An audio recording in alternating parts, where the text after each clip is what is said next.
गोस्वामी श्री गुरु नाभादास जी महाराज के 450वें प्रकाश उत्सव के पवित्र अवसर पर आप सबको तथा जम्मू कश्मीर के नागरिकों को मैं हृदय से बधाई और शुभकामनाएं देता हूं।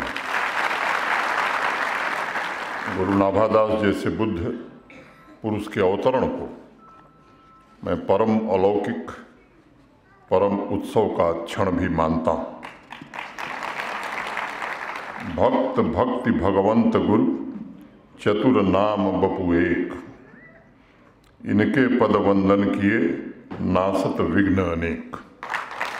भारतवर्ष के ऊर्जा क्षेत्र में सदियों से संतों के रूप में अनेक सितारे समाज से अंधेरा मिटाने के लिए ज्योति बनकर चमकते रहे हैं।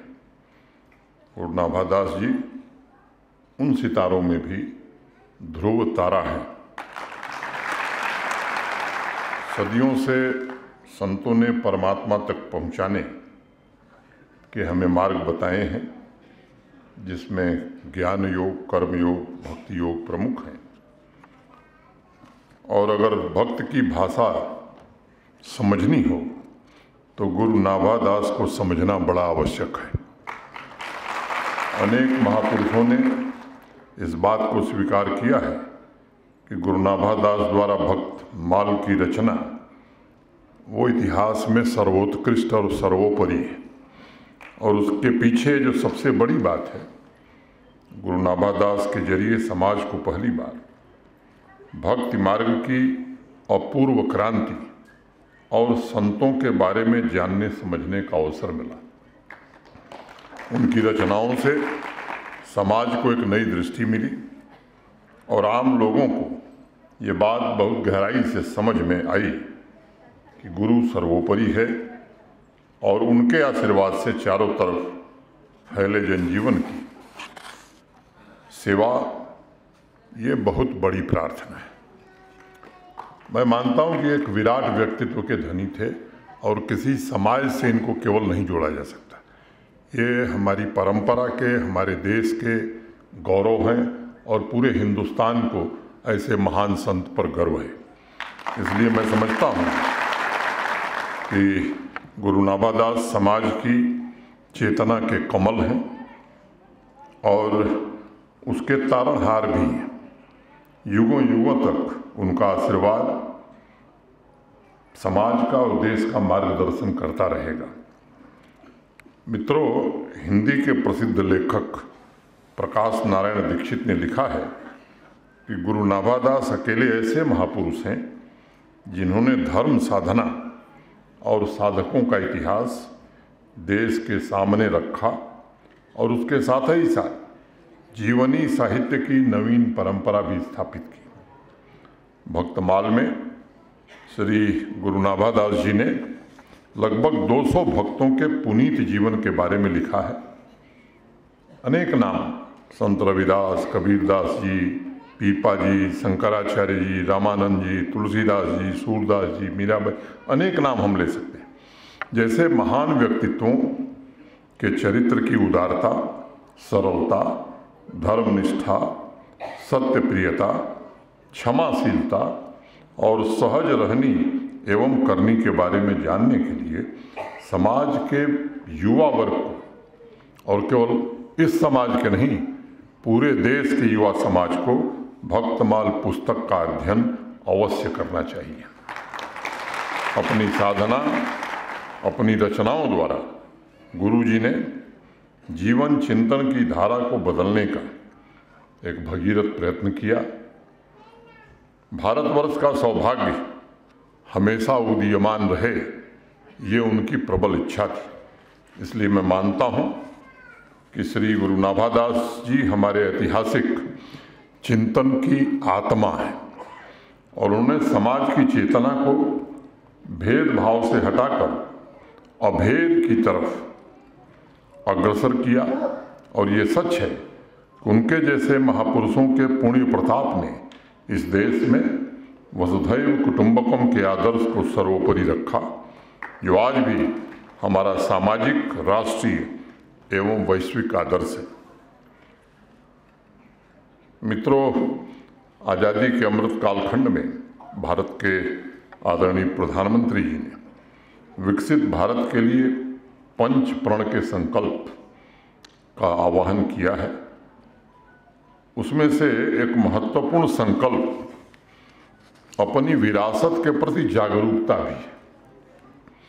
और ये सच है कि जो समाज अपनी विरासत, समृद्ध विरासत को नहीं पहचानता है, इतिहास के पन्ने से वो समाज मिट जाता है। और हमें अपनी विरासत पर निश्चित रूप से गर्व होना चाहिए, क्योंकि हमारी यही विरासत ही है जिसने कभी भारतवर्ष को स्वर्णिम शिखर पर पहुंचाया था।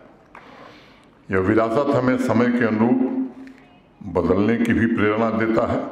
और उसी के साथ जो चौथा प्रण है वो एकता और एकजुटता है, यानी एक भारत श्रेष्ठ भारत के संकल्प की पूर्ति है। पूरी निर्भीकता के साथ हमें समाज के बचे खुचे भेद को भी समाप्त करना ही होगा अगर भारत को विश्वगुरु बनना है। और मानव मात्र में उस ईश्वर की उपस्थिति की जागृति जन जन तक पहुंचानी होगी। माननीय प्रधानमंत्री जी ने 5वें प्रण के रूप में सभी नागरिकों को कर्तव्यों का भी संकल्प ध्यान में रखना चाहिए। समाज में भाईचारे के रिश्ते को मजबूत बनाकर हमें राष्ट्र निर्माण का संकल्प लेना होगा। अगर हमारी एकता में, हमारे भाईचारे में कोई दरार डालने की कोशिश करता है तो एकता की शक्ति से उसका प्रतिरोध करना ये भी हमारा नैतिक दायित्व है। इस एकता की भावना का वर्णन करते हुए गुरु नाभादास जी ने लिखा है, पक्षपात नहीं बचन सबहीं के हित की भाखी। सबका हित, सभी का उत्थान, यही गुरु जी का दर्शन था। और सबका साथ सबका विकास, मैं समझता हूँ कि वहीं से फिर ये प्रस्फुटित हुआ है। और उसी मंत्र के साथ मैं कहूँ कि उनके ही आशीर्वचन के अनुरूप प्रगति के मार्ग पर देश आगे बढ़ने की कोशिश कर रहा है। गोस्वामी श्री गुरु नाभादास जी ने जिस समन्वय और सामंजस्य की ऐतिहासिक विरासत हमें दी है, ये हमारी बहुत बड़ी ताकत है, बहुत बड़ी पूंजी है। और मुझे विश्वास है कि उनके पद चिन्हों पर चलते हुए हम राष्ट्रीय एकता के सर्वोत्तम मूल्यों को संरक्षित रखेंगे और अपने दायित्वों का निर्वहन करेंगे। मित्रों, जम्मू कश्मीर में भी अभी मान्याल साहब बोल रहे थे, अनेक लोगों को मैंने सुना, कई बार कई लोगों से मिलने का भी अवसर मुझे मिला है।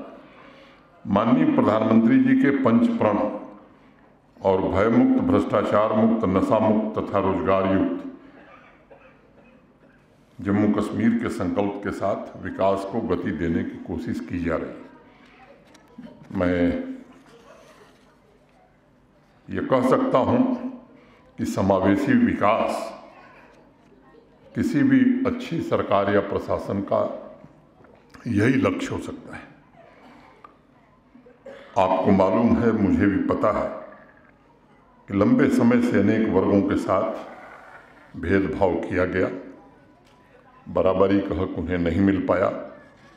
माननीय प्रधानमंत्री जी ने 5 अगस्त 2019 को जिस दृढ़ इच्छा शक्ति का परिचय दिया, उसके कारण बहुत सारी चीज़ें बदली हैं। मैं मानता हूँ कुछ लोग होंगे, उनकी इच्छा जहाँ तक होगी उतना बदलाव न हुआ होगा, लेकिन एक बात मैं ज़रूर कहना चाहूँगा कि नीयत क्या है इसे भी पहचाननी चाहिए। परिणाम आने में थोड़े वक्त लग सकते हैं, लेकिन किस नीयत से ये फैसला किया गया वो ज़्यादा महत्वपूर्ण है। और मैं समझता हूँ कि जो माननीय प्रधानमंत्री जी की नीयत थी, उस नीयत को ज़मीन पर उतारना यही हमारा दायित्व है। और मैं ईमानदारी से आपसे कहना चाहता हूँ कि प्रधानमंत्री जी की नीयत को ईमानदारी से ज़मीन पर उतारने के लिए प्रण प्राण से हम सब जुटे रहेंगे। सामाजिक न्याय हो, ज़मीनी लोकतंत्र हो, विधि का शासन हो, वंचित वर्गों या जो आखिरी कतार में विकास में खड़े अंतिम व्यक्ति जो है, उस तक सरकार की और प्रशासन की योजनाएं लाभ पहुंचाएं, वो देश की मुख्य धारा से जुड़े, मैं समझता हूँ किसी भी शासन प्रशासन के लिए सर्वोच्च बात यही होनी चाहिए। मैं समझता हूँ कि समाज के हर एक वर्ग में प्रतिभाशाली व्यक्तित्वों की एक बड़ी संपदा है। जम्मू कश्मीर के पुनर्निर्माण में उनकी क्षमता का इस्तेमाल हो ताकि अपनी व्यक्तिगत आकांक्षाओं के साथ साथ जम्मू कश्मीर और राष्ट्र निर्माण की यात्रा में भी वो अपना महत्वपूर्ण योगदान दे सके, क्योंकि व्यक्तिगत आकांक्षाएं अगर लोगों की पूरी नहीं होंगी और वाजिब आकांक्षा, तो निश्चित रूप से उनमें कुंठा पैदा होती। मित्रों, एक अरसे बाद चाहे वो औद्योगिकीकरण हो या कृषि हो या कामगारों की स्थिति हो या युवा कल्याण के मसले हों या महिला सशक्तिकरण का, मुझे कुछ बातें बताई गई, पहली बार मैंने सुना है और ये दुखद है। मैं जहाँ से आता हूँ या देश में जो मैं जानता था कि अनुसूचित वर्ग के विद्यार्थियों के लिए कोई क्राइटेरिया नंबर की नहीं होती है। अनुसूचित वर्ग के हैं यही काफ़ी है उसकी इसका आवश्यकता। मैं आप में से अनेक लोगों से मैं मिला हूँ, कभी किसी ने मेरे ध्यान में बात नहीं लाई थी। मैं आश्चर्यचकित हो रहा था जब मान्याल साहब बोल रहे थे। इसका निराकरण शीघ्रातिशीघ्र हो जाए, इसकी व्यवस्था की जाएगी और ख़ास तौर से युवा पीढ़ी, निश्चित रूप से भारत का संविधान जब बना तो राष्ट्र निर्माताओं ने यह महसूस किया कि देश में कुछ लोग ऐसे हैं, एक बड़ा वर्ग है जो सामाजिक रूप से शैक्षिक वर्ग से पिछड़ा हुआ है, और मैं समझता हूँ ये देश का मैं राष्ट्रीय कर्तव्य है कि ऐसे लोगों की देश मदद करे, ऐसे लोगों को समान अवसर मिले, तभी वो आगे बढ़ पाएंगे और राष्ट्र की मुख्य धारा से जुड़ पाएंगे। भूखे पे कोई भजन नहीं कर सकता है और मुझे बताया गया है, मैं आपको भरोसा देता हूं कि जल्दी से जल्दी इसका समाधान जरूर किया जाएगा। एक कोशिश हुई है 3 वर्षों में अनेक नौजवानों को स्वरोजगार से, सेल्फ एम्प्लॉयमेंट, इंटरप्रेन्योर बनाने की कोशिश की गई है। महिलाओं को भी सशक्त बनाने के लिए सेल्फ हेल्प ग्रुप्स, उनका वित्तीय समावेशन, उनको वित्तीय सहायता, एक बड़ा प्रयास किया है। और अभी जो बैक टू विलेज का कार्यक्रम चला, आप में से अनेक चुने हुए सम्मानित प्रतिनिधि हैं, चाहे वो गोल्डन कार्ड का सैचुरेशन हो, सोशल वेलफेयर की स्कीम का सैचुरेशन, वो तो था ही। 2 मुख्य उद्देश्य उसमें रखे गए थे। एक, हर पंचायत से कम 15 नौजवान को चिन्हित करना है, वो बच्चा हो बच्ची हो, जिसे हमें इंटरप्रेन्योर बनाना है, सेल्फ एम्प्लॉयमेंट देना है, और 20 ऐसे नौजवानों को चिन्हित करना है जिनकी स्किलिंग करनी है ताकि वो भविष्य में अपना काम खुद कर सके। और मुझे बताते हुए प्रसन्नता है, अभियान खत्म होने के 1 महीने के अंदर 75,000 नौजवानों को एक दिन में 939 करोड़ रुपए की आर्थिक सहायता दी गई थी। उसमें से कई लोग अपना काम कर रहे हैं। एक समय था जब राष्ट्रीय फलक पर विभिन्न विभागों की सूची जारी होती थी तो थोड़ा आप सबको तकलीफ होती रही होगी। आज कई ऐसे मसले हैं जिसमें जम्मू कश्मीर काफ़ी आगे निकल रहा है और कोशिश भी कर रहा है। हेल्थ इंडिकेटर्स को लेंगे तो जो नेशनल एवरेज है उससे काफ़ी बेहतर प्रदर्शन हमारा है। ये सच है कि ई गवर्नेंस का काम हमने देर से शुरू किया। 7 अगस्त 2020 को आया था। 28 अक्टूबर मुझे तारीख याद है, श्रीनगर में मैं था। चीफ सेक्रेटरी ने मुझसे कहा कि साहब दरबार मूव हो रहा है। अंतिम शुक्रवार था। मेरी आंखों के सामने 217 ट्रकों में फाइल लद करके श्रीनगर से रवाना हुई थी जम्मू के लिए। आज देश में ई गवर्नेंस में यूटी की श्रेणी में हम नंबर 1 हो गए और 450 ऑनलाइन सर्विसेज हमने जम्मू कश्मीर में शुरू की हैं। 102 जो पब्लिक सर्विस गारंटी एक्ट की सेवाएं हैं उन्हें भी हमने ऑनलाइन मोड में रखा है। मैं जानता हूं कि इसमें गैप्स हैं, किसी को अपने मकान का अगर मानचित्र स्वीकृत कराना है जम्मू म्यूनिसिपल कॉरपोरेशन से, तो वो व्यवस्था ऑनलाइन है, लेकिन उसमें गैप भी है। उसके एनओसी लेनी है कई जगह जहां ऑफलाइन मोड में व्यवस्था है। अनेक मैं उस चीज़ को समझता हूं, और तमाम प्रतिरोध के बावजूद ये फैसला हमने किया है। 30-35 ऐसी सर्विसेज हैं जिसका 90% सामान्य आदमी से वास्ता होता है, उनको ऑटो अपील मोड में हमें करना ही है।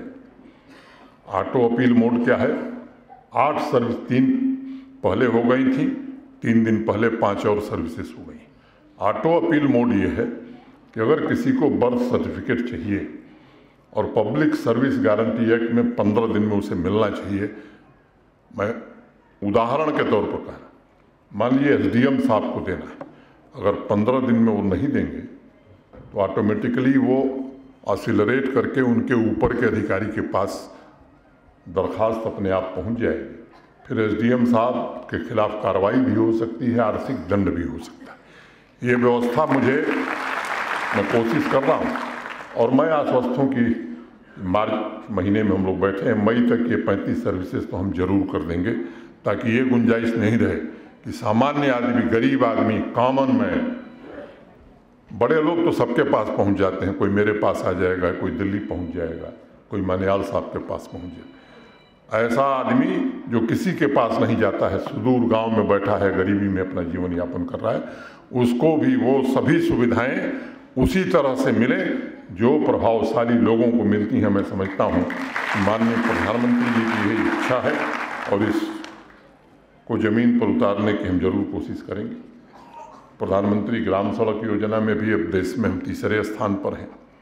एक समय था जब 6-7 किलोमीटर सड़क बनती थी, यहाँ 20 किलोमीटर से ज़्यादा बन रही है। मैक्डमाइजेशन भी मोटे तौर पर 15 किलोमीटर रोज किया जा रहा है। ग्राम पंचायतों के विकास की योजना सरपंच साहिबान लोग तय कर रहे हैं। प्रधानमंत्री आवास योजना के बारे में रूपलाल भारती जी ने बताया, 1 लाख आवास बन गए हैं, 1 लाख अगले 6 महीने में बनाकर दे दिए जाएंगे। कुछ बातें कही गई हैं, मैं उसका जिक्र करूंगा। जन आरोग्य, प्रधानमंत्री जन आरोग्य योजना में जो सेहत स्कीम माननीय प्रधानमंत्री जी ने शुरू की थी, मैं मानता हूं गुरु नाभादास जी के मार्ग का ही अनुसरण करते हुए बिना भेदभाव के पूरी आबादी को जम्मू कश्मीर को सुरक्षा कवच हमने दिया है। हर परिवार को 5 लाख रुपए का हेल्थ कवर दिया गया है, और मैं आपसे बताना चाहता हूं कि लगभग 2 करोड़ रुपए प्रतिदिन लोगों के इलाज पर जम्मू कश्मीर प्रशासन का खर्च हो रहा है। हमारी कोशिश है विकास के हर एक लक्ष्य प्राप्ति के लिए पूर्वजों की विरासत के अनुरूप समाज केंद्रित शासन को मजबूत बनाया जाए। जम्मू कश्मीर में आज लाखों परिवार जिन्हें समान अधिकार से वंचित रखा गया था, उनके सशक्तिकरण के लिए पूरे समर्पण से काम किया जाएगा। और गुरु नाभादास जी ने कहा है कि सब संतन निर्णय कियो, श्रुति पुराण इतिहास, भजबे को दो सुघर है की हरिदास। संतों के वचन पारस की तरह होते हैं, अगर वह छू ले तो लोहा भी सोना बन जाता है। गुरु नाभादास जी का एक एक वचन मैं मानता हूँ निजी तौर पर कि उसी पारस की तरह है। किसी ने भी अगर सच्चे मन से उसे ग्रहण किया तो उसका जीवन जरूर बदलेगा, और उसका जो कृत्य होगा वो निष्काम भाव से समाज और देश के लिए होगा। गुरु जी के आशीर्वाद से सौहार्द, एकता की शक्ति एवं महापुरुषों के आदर्शों, नैतिक मूल्यों के प्रति सत्यनिष्ठा से हमें ऐसे जम्मू कश्मीर का निर्माण करना है जो हर एक नागरिक के सपने को पूरा करे, बढ़ चढ़ करके आत्मनिर्भर भारत में अपना योगदान दे। हम सभी को समाज की आध्यात्मिक शक्ति के माध्यम से वर्तमान एवं भविष्य की पीढ़ियों के लिए उज्ज्वल भविष्य का निर्माण करने का आशीर्वाद गुरु नाभादास जी दें, ये मेरी प्रार्थना है उनसे।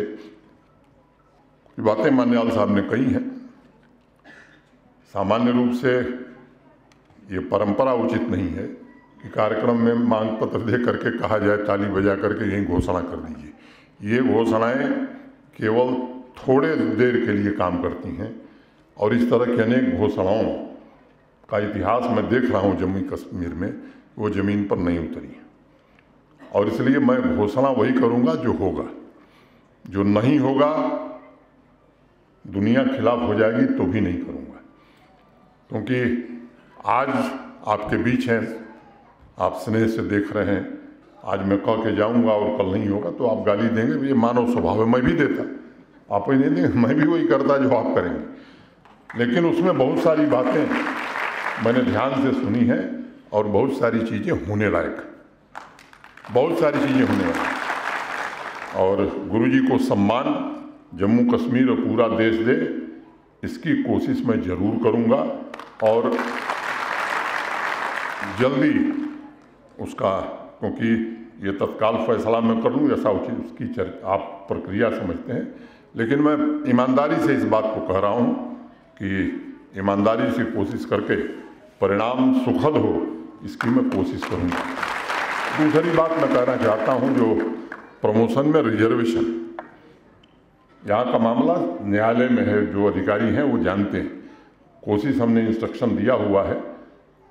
ये मेरे लिए एक राजनीति का सवाल नहीं है, न मुझे यहाँ चुनाव लड़ना है न मुझे यहाँ राजनीति करनी, लेकिन जिस विचार से मैंने काम किया है वो विचार यही है कि ऐसे लोग जो जीवन भर दबे कुचले रहे उनको वरीयता शासन को देनी ही चाहिए और उन्हें जरूर दी जाए। इसी नीति पर भारत सरकार चल रही है और जो भारत सरकार की मनसा है, मैं समझता हूं कि जम्मू कश्मीर प्रशासन बाध्य है उस मनसा को जमीन पर उतारने के लिए।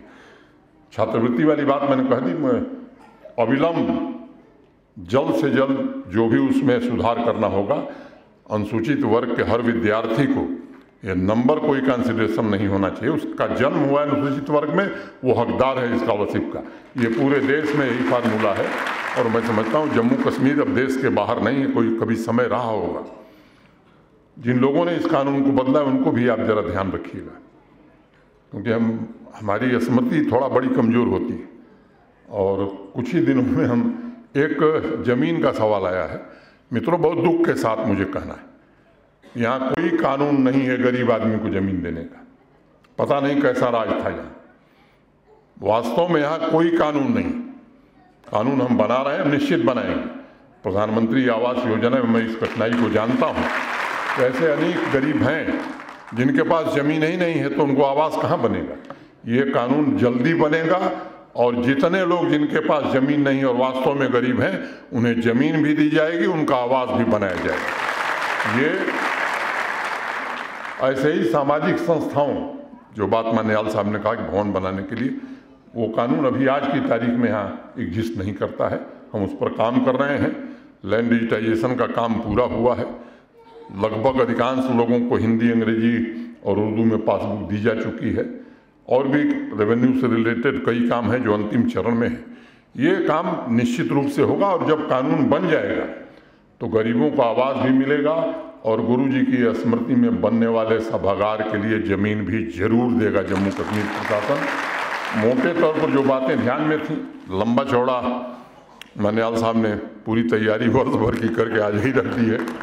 तो मैं समझता हूँ कि मैं इतना ही कहूँगा कि इसमें जो करने लायक, अब कुछ चीज़ें ऐसी हैं जो भारत सरकार करेगी वो भी हमारे ऊपर लादते हैं, तो ऐसा कोई आश्वासन मैं देने वाला नहीं हूँ, क्योंकि मैं अब राजनीति में नहीं हूँ। मैं जिस पद पर हूँ मुझे लगता है कि वही कहना चाहिए जो हो सकता है। एक मैंने ज़रूर ये कहा था जम्मू बेस्ड एम्प्लॉइज़, खासतौर से रिजर्व कैटेगरी के एम्प्लॉइज़ से, कि आप आइए ज्वाइन करिए, आपकी पॉलिसी हम बनाएंगे। लेकिन भाई एक बात की तकलीफ़ है मुझे, आप लोगों से बातचीत होने के बाद भी आप लोगों ने फैसला नहीं माना। फैसले एक तरफा लागू नहीं होते। फैसले अगर कोई बातचीत हो रही तो उसका सम्मान दोनों पक्षों को करना होता है। एक पक्षीय सम्मान, ये व्यवस्था ठीक नहीं। ये सच है कि आप सरकारी कर्मचारी, आपकी विपरीत परिस्थिति मैं समझता हूँ, सबको वेतन मिल गया है, नहीं मिला होगा तो इंस्ट्रक्शन है, किसी का वेतन नहीं रुकेगा। जो मैं कहा हूँ मैं उस पर कायम हूँ लेकिन देरी आपने कराई है, ये मैं आज आपके बीच कहना चाहता हूँ। अगर आप उसी समय गए होते तो शायद पॉलिसी अब तक आ गई होती। मैं आपकी वास्तविक कठिनाई समझता हूँ। कश्मीर में नौकरी करना आपके लिए कठिन काम है। जैसे कश्मीरी माइग्रेंट के लिए घर का इंतज़ाम हुआ है। अभी हमने हाल ही में अपने हाउसिंग सेक्रेटरी को कहा है कि हमको सरकारी ज़मीन ऐसे लोगों को देनी ही पड़ेगी ताकि वो अपना घर बना सकें, सुरक्षित रह सकें, वहाँ सुरक्षा का भी इंतज़ाम किया जा सके। इस दिशा में हम विचार कर रहे हैं, सकारात्मक रूप से विचार कर रहे हैं और जल्दी उसका परिणाम लेकर के आपके बीच हम आएंगे। बहुत बहुत धन्यवाद। नमस्कार। जय हिंद।